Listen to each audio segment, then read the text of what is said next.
오늘 역대상 21장 방금 읽은 말씀을 가지고 성전에서 회복되다라는 제목으로 하나님 말씀 나누겠습니다. 오늘 말씀은 다윗의 죄와 하나님의 긍휼에 대한 이야기입니다.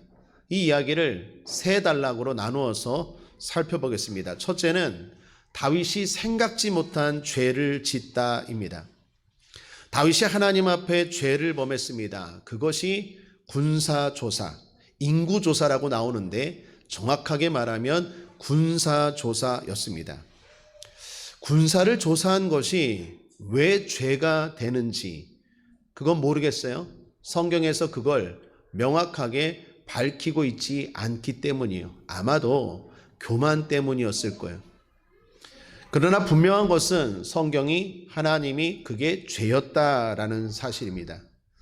이렇게 다윗이 죄를 지은 원인을 성경이 말하고 있는데 사단 때문이었대요. 1절을 보시면 사단이 일어나 이스라엘을 대적하고 다윗을 격동하여 이스라엘을 계수하게 하니라. 여기 사단이 다윗을 격동하였다라고 말합니다. 격동이라는 말은 우리말로 부추겼다, 충동질했다라는 말입니다. 여러분 잘 기억하셔야 돼요. 사탄은 우리를 자꾸 격동시킵니다. 우리도 사람인지라 때로는 나쁜 생각들, 나쁜 마음들을 품고 할 때가 있죠. 시기하거나 미워하거나 또는 생각지 못한 것들을 생각할 때가 있어요. 중요한 건 다윗에게 사단이 그랬던 것처럼 사단이 우리 안에 그런 것들을 자꾸 어떻게 해요? 부추겨요. 격동질해요. 그래서 우리로 하여금 그 일들을 실행하게 하고 결국 넘어지게 하더라라는 것입니다. 우리가 요즘 수요 예배 때마다 에베소서 말씀을 나누고 있죠. 에베소서 6장에 하나님의 전신갑주에 대한 말씀 나누고 있지 않습니까? 그 에베소서 6장에 보면 사단의 공격 무기가 하나 나오죠. 그게 뭘까요? 6장 16절에 모든 것 위에 믿음의 방패를 가지고 이로써 능히 악한 자의 모든 화전을 소멸하고, 악한 자의 화전이라고 말합니다. 우리말로 말하면 불화살이라는 뜻이에요.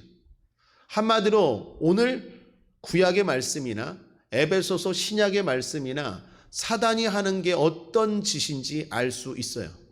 우리 마음에 나쁜 것들에 불을 붙여요. 정욕에 불을 붙이고, 교만에 불을 붙이고, 게으름에 불을 붙이고, 하여튼 나쁜 것들 잠깐 생각하는 순간 사탄은 그걸 격동시키거나 불을 붙이고 충동질하더라라는 것입니다. 성경에 보면 다윗이 지은 대표적인 두 가지 죄가 나옵니다. 하나는 밧세바 사건입니다. 충성스러운 부하였던 우리아를 죽이고 그 아내 밧세바를 빼앗은 사건이죠. 그리고 오늘 또 하나의 다윗의 대표적인 죄가 군사조사입니다. 밧세바를 범한 죄는 정욕으로 인해 무너진 죄였어요. 다윗이 품은 정욕을 사단이 충동질했어요. 오늘 군사조사는 교만이 원인이었어요. 여러분 우리가 다윗의 이 대표적인 두 가지의 죄를 통해서 사람이 언제, 성도가 언제 무너지는지를 알 수 있어요. 대표적으로 두 가지. 하나는 정욕 때문에, 또 하나는 교만 때문에. 다윗이 밧세바 사건과 군사조사, 이게 다윗의 대표적인 죄인데 우리의 삶도 마찬가지라는 거예요. 사단의 공격도 마찬가지입니다. 때로는 우리의 정욕에 불을 붙여서 우리를 넘어뜨리게 하고 또는 때로는 우리의 교만을 부추겨서 무너뜨리고 넘어뜨리게 한다라는 것입니다. 중요한 건 이를 잘 알고 대비하고 물리치는 저와 여러분 되어야 될 줄 믿습니다. 죄를 지은 다윗에게 하나님의 징계가 임합니다. 7절을 보시면 함께 한번 읽어볼까요? 시작. 하나님이 이 일을 괘씸히 여기사 이스라엘을 치심해. 하나님이 괘씸히 여기셨어요. 그리고 치셨대요. 사단에게 속아 죄를 지은 결과는 하나님의 징계였습니다. 사랑하는 여러분, 여기 중요한 것 하나, 형벌과 징계는 달라요. 하나님이 우리에게 고통을 주는 건 형벌입니까? 징계입니까? 징계예요. 예수 믿고 하나님의 자녀가 된 사람들에게 형벌은 없어요. 형벌은 뭡니까? 지옥 가는 거예요. 지옥에 갈 만한 고통을 당하고 그러한 비슷한 수준의 아픔을 경험하는 게 형벌입니다. 이제 예수 믿고 구원받은 저와 여러분에게는 형벌은 없어요. 그러나 징계는 있어요. 두 가지가 비슷해 보입니다. 그러나 분명히 달라요. 구분할 줄 알아야 돼요. 하나님의 징계가 임했습니다. 죄를 짓고 고통이 임했어요. 여기 다윗을 보십시오. 참 이해가 되지 않지 않습니까? 그렇게 신실했던 다윗 아닙니까? 늘 기도하고 주님을 의지했던 다윗 아닙니까? 신실한 믿음의 사람 아니에요? 시편을 보면 다윗이 얼마나 신실한 사람인지 알 수 있죠. 그런데 다윗이 이런 죄를 져요. 밧세바를 범한 사건도 참 이해가 안 되고 군사조사도 마찬가지입니다. 다윗이 군사조사를 할 때 이게 죄인지 몰랐을까요? 알았어요. 부하인 요압도 알았습니다. 그리고 다윗을 말리기까지 했어요. 3절을 보십시오. 함께 읽겠습니다. 시작. 요압이 가로되 여호와께서 그 백성을 지금보다 100배나 더하시기를 원하나이다. 내 주 왕이여 이 백성이 다 내 주의 종이 아니니까 내 주께서 어찌하여 이 일을 명하시나이까 어찌하여 이스라엘로 죄가 있게 하시나이까 하나. 요압은 다윗의 군대 장관입니다. 그리 신실한 사람이 아니에요. 싸움은 잘하지만 용맹은 있지만 믿음이 좋은 사람은 아니에요. 그런데 그런 요압이 봐도 이건 하나님이 기뻐하지 않는 일이에요. 이건 뭔가 이상하다라는 걸 느꼈어요. 이건 분명히 죄라는 걸 느꼈어요. 그래서 다윗을 말렸어요. 왜 이스라엘로 하여금 왕이시여 죄를 짓게 합니까? 라고 말렸는데도 불구하고 다윗이 이런 죄를 짓더라라는 것입니다. 그래서 더욱더 이해가 안 가요. 그런데 사실 이것이 저와 여러분의 모습입니다. 이게 인간의 모습이에요. 여러분, 우리도 그렇지 않습니까? 신실한 사람 같은데 엉뚱한 행동을 해요. 생각지 못한 행동을 해요. 여러분, 그렇지 않아요? 생각지 못한 행동을 하고 생각지 못한 생각을 하고 생각지 못한 말을 할 때가 있어요. 누구에게 말도 못할 부끄러운 일들을 행할 때가 있고 생각할 때가 있어요. 다윗같이 신실한 사람도 이럴 때가 있어요. 우리도 마찬가지예요. 그리고 중요한 건 그걸 사탄이 노려요. 그리고 걸리면 붙잡고 자꾸 충동질해요. 불을 붙여요. 어떻게 해야 될까요? 늘 주의하고 늘 깨어 있어야 돼요. 저는 목사입니다. 목사님 정도면 이제 늘 신실하고 늘 말씀과 기도에 가까이 하는 건 예배하고 당연한 거 아닙니까? 당연하다고 하는 순간 넘어지는 거예요. 늘 근신하고 깨어서 기도하고 준비해야 돼요. 어떤 사람도, 이 땅에 어떤 사람도 자신할 수 있는 사람은 하나도 없어요. 그 순간 우리는 정욕으로 넘어지든지 교만으로 넘어지든지 사탄이 어떻게 해서든지 그걸 부추기고 격동질하고 불을 붙여서 가정을 깨뜨리고 교회를 깨뜨리고 그 인생을 깨뜨려 버려요. 그러므로 사랑하는 여러분, 베드로전서 5장 8절 말씀을 늘 잊지 않게 되길 바랍니다.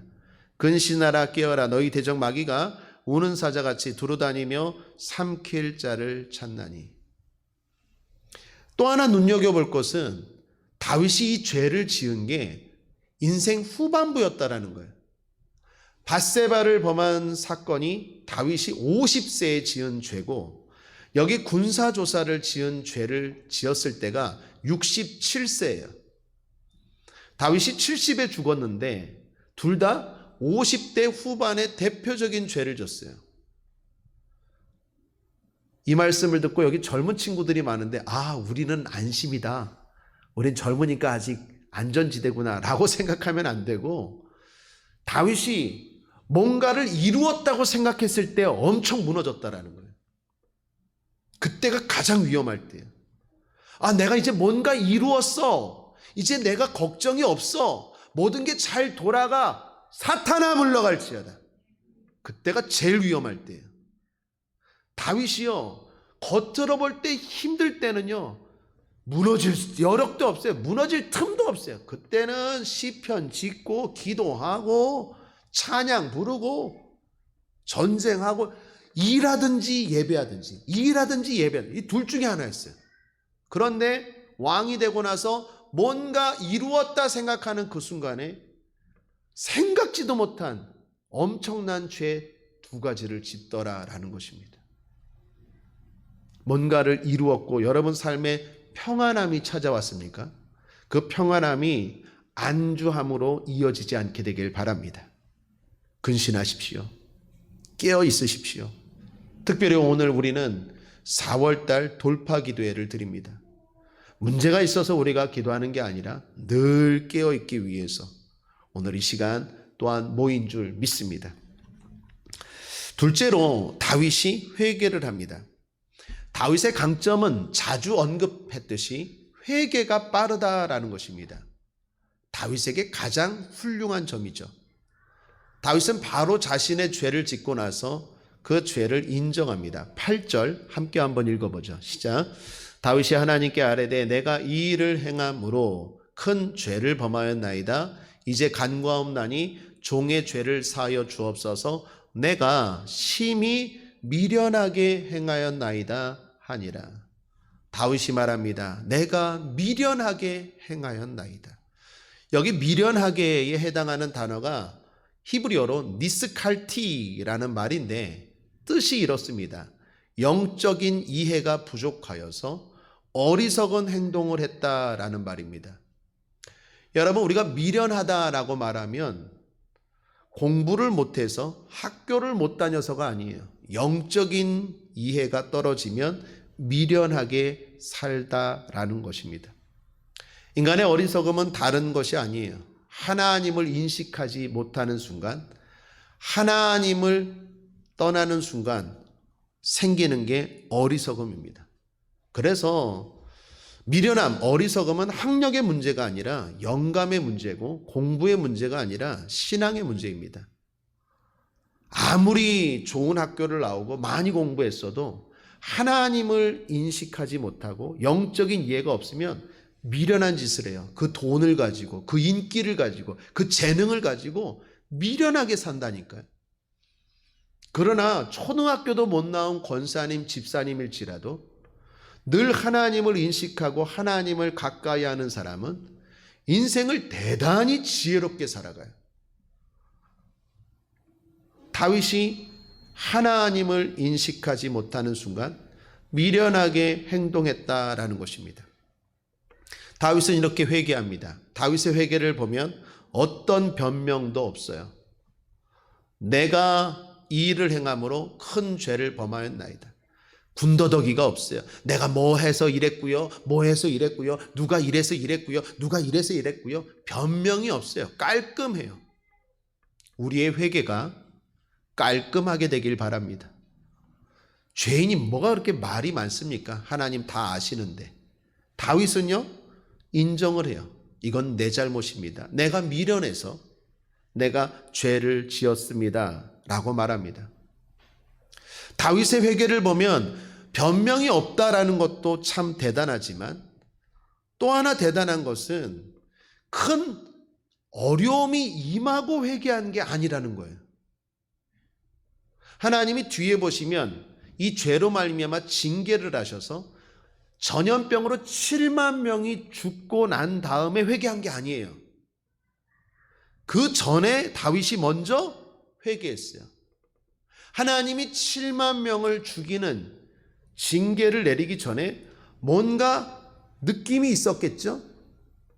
중요한 건 다윗이 그러한 고통이 임하기 전에 하나님 앞에 회개했다라는 거예요. 그만큼 다윗은 민감한 심령을 가지고 있었다라는 거예요. 사랑하는 여러분, 저와 여러분의 심령이 민감하게 되길 바랍니다. 느끼죠? 아, 이거 지금 잘못 가고 있다. 잘못 가고 있다. 그때 회개해야 돼요. 진짜 엄청 맞고 회개하는 건 바보 같은 사람이죠. 다윗은 어떻게 해요? 이거 아닌데, 이거 불안한데 하나님이 자꾸 사인을 주세요. 우리의 삶도 돌아보면 그렇지 않습니까? 우리가 아이들을 기를 때 처음부터 혼을 냅니까? 너 그러면 혼나 그러다가 나중에 진짜 매를 들죠. 하나님도 마찬가지예요. 너 정말 그렇게 갈래? 혼난다. 자꾸 징계, 사인이 커져가요. 중요한 건 다윗이 그때 하나님 앞에 회개했다라는 것입니다. 앞서 사울 왕이나 다른 사람은 이러한 민감한 심령을 갖지 못했어요. 그래서 죄를 짓고 나서도 회개는커녕 빨리 돌아오지도 못했어요.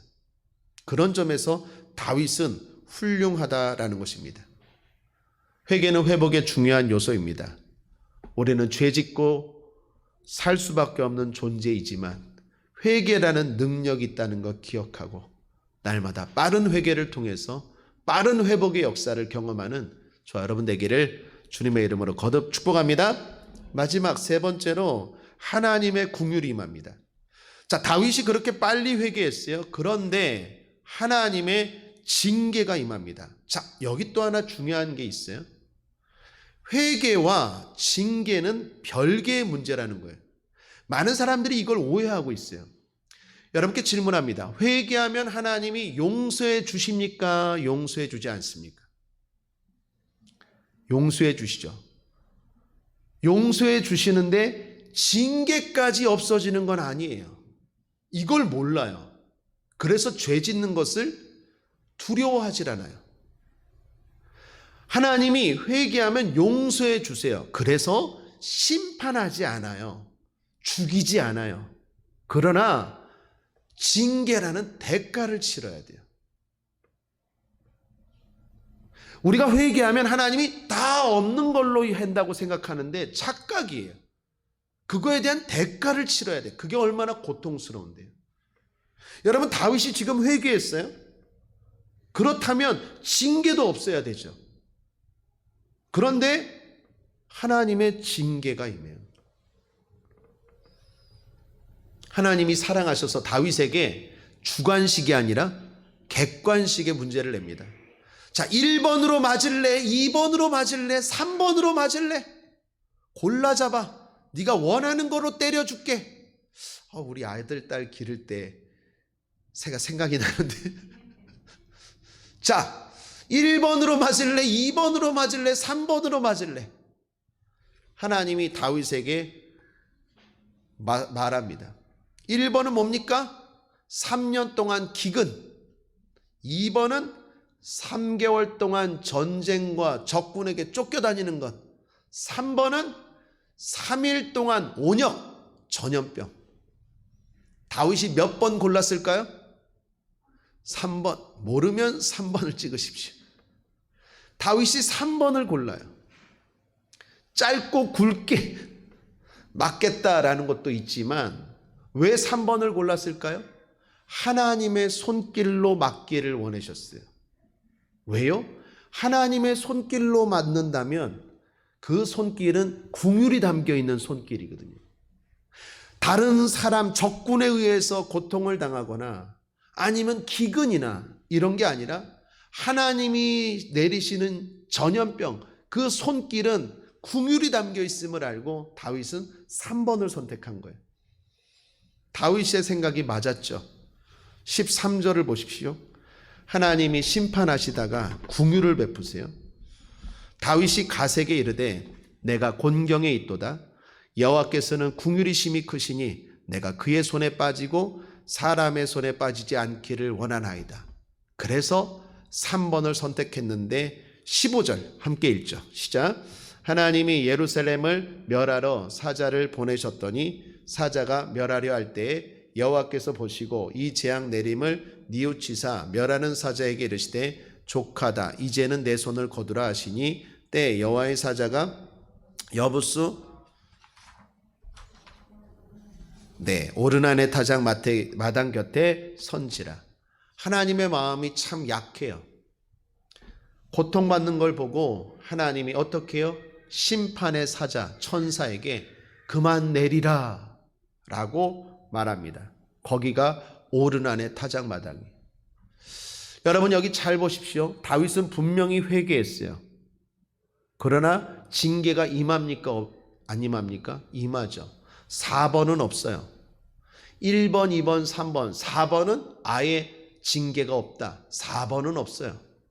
1번을 맞든지 2번을 맞든지 3번을 맞아요. 그만큼 죄는 무서워요. 우리는 죄 짓기를 두려워해야 돼요. 물론 회개라는 게 있어요. 그래서 하나님이 다시 회복시켜 주시는 거예요. 그러나 징계가 고통스러워요. 더욱이 죄를 지으면 어떤 일이 일어납니까? 이게 어쩌면 제일 심각한 것 중에 하나인데 하나님과의 단절이 일어나요.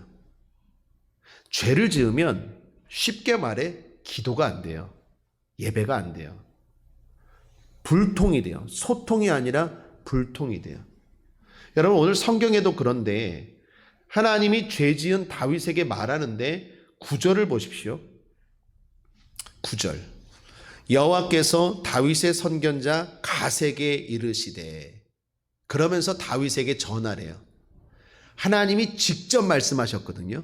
그전에는 죄를 지으니까 직접 말하지 않고 선지자 갓을 통해서 말해요. 18절도 보십시오. 함께 읽어보죠. 상반절만 시작. 여호와의 사자가 갓을 명하여 다윗에게 이르시기를. 잘 보십시오. 죄를 짓고 나니까 하나님과 다윗 가운데 직통계시가 끊어지고 선지자를 통해서 말씀하세요. 내가 자꾸 기도하다가 죄를 지으면 하나님의 음성이 들리지 않아요. 여러분 하나님도 말씀하지 않아요. 우리도 그렇지 않습니까? 저도 목회하면서 그래요. 이렇게 하세요, 이렇게 하세요, 이렇게 하세요 하는데 그 선한 말을, 그 약속을 자꾸 어기면요, 그 사람과 말하고 싶습니까? 안 하고 싶습니까? 안 하고 싶어요. 더 이상 말 안 해요. 그런데 놀라운 건 하나님도 그렇다라는 거예요. 이게 대단히 무서운 거예요. 아무리 부르짖어도 하나님이 대답하지 않아요. 이사야서에 보면 반대로 회개하고 하나님과 친밀한 자에게 주님 뭐라고 말씀합니까? 축복을 말씀하시는데 다른 게 축복이 아니야. 네가 부르면 내가 여기 있다 하리라. 아버지 하면 왜 금방 대답하겠대요. 그런데 죄를 지으면요, 하나님이 안 계신 것 같아요. 안 계신 게 아니라 입 다물고 계시는 거예요. 이게 무서운 거예요. 너 자꾸 입 딱 다물어요. 말 안 해요. 이게 무서운 거예요. 시편 51편에 보면 다윗이 죄를 짓고 나서 제일 고통스러운 게 이거였어요. 여러분, 우리 여기 아이들이 있는데 아이들이 제일 무서운 게 뭘까요? 제일 두려운 게 뭘까요? 우유 없는 거? 유모차 없어지는 거? 좋아하는 인형이 사라지는 거?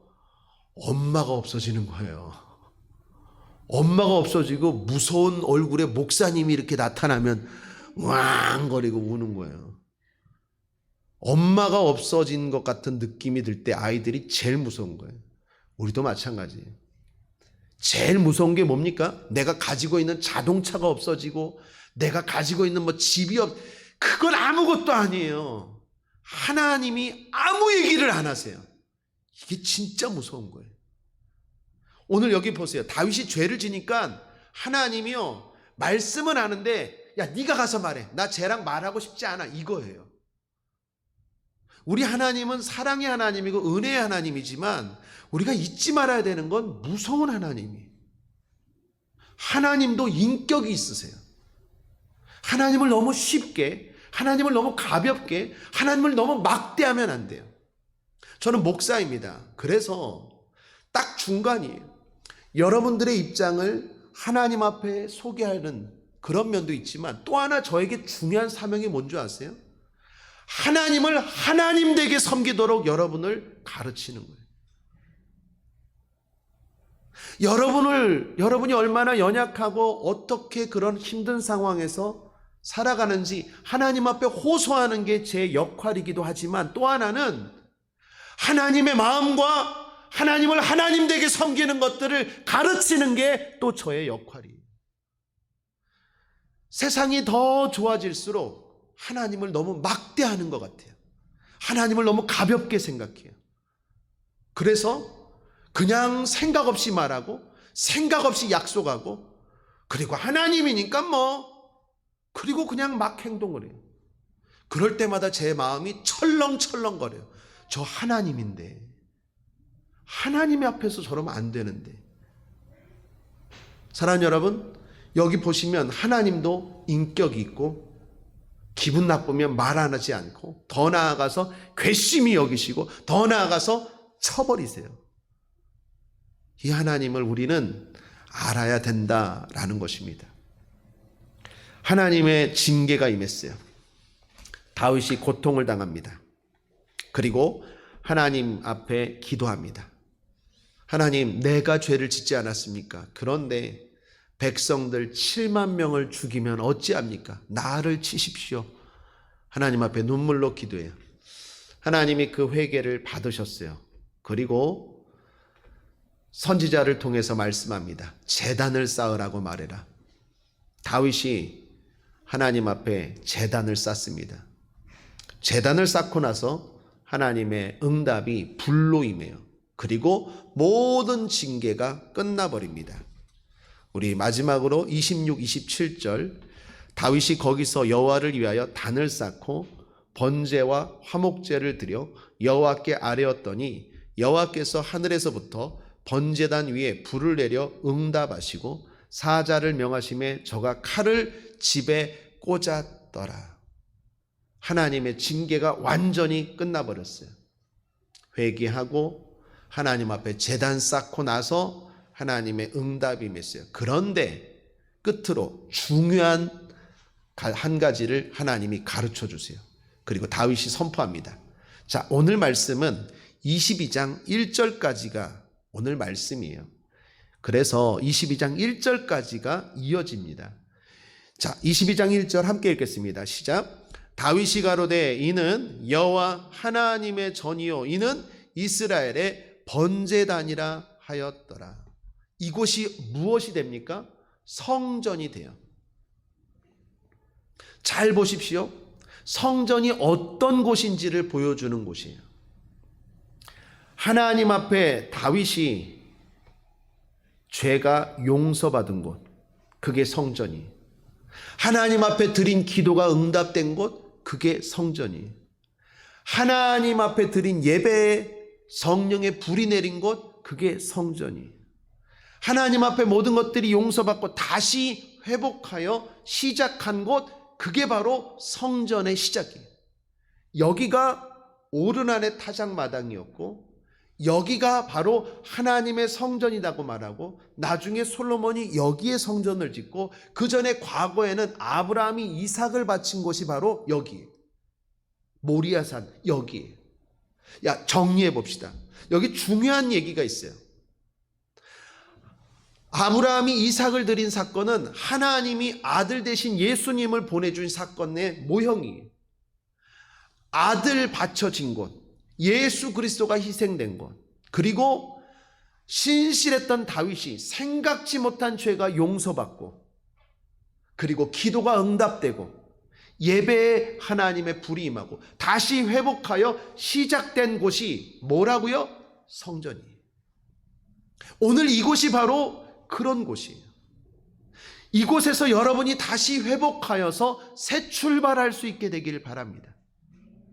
여러분의 모든 죄가 이곳에서 용서함 받고, 하나님과 단절되었던, 나 이제 쟤랑 얘기하고 싶지 않아, 그랬던 하나님의 마음이 풀어지고, 나에게 임했던 징계가 완전히 멈춰지고, 이제 새롭게 뭔가를 시작하는 곳, 그곳이 바로 성전이라는 곳이에요.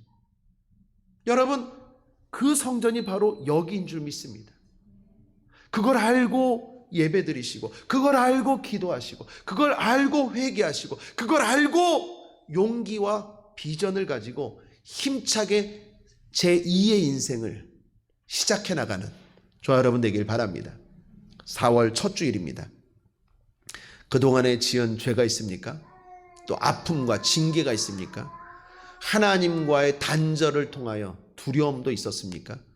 그 모든 것들이 오늘 이 시간, 이 성전에서 다 그쳐지고 이제 새 출발하는 놀라운 축복의 역사가 있게 되기를 주님의 이름으로 축원합니다. 기도하겠습니다. 하나님 아버지, 오늘 이 성전에서 다시 시작합니다. 도와주시옵소서. 회개하고 회복합니다.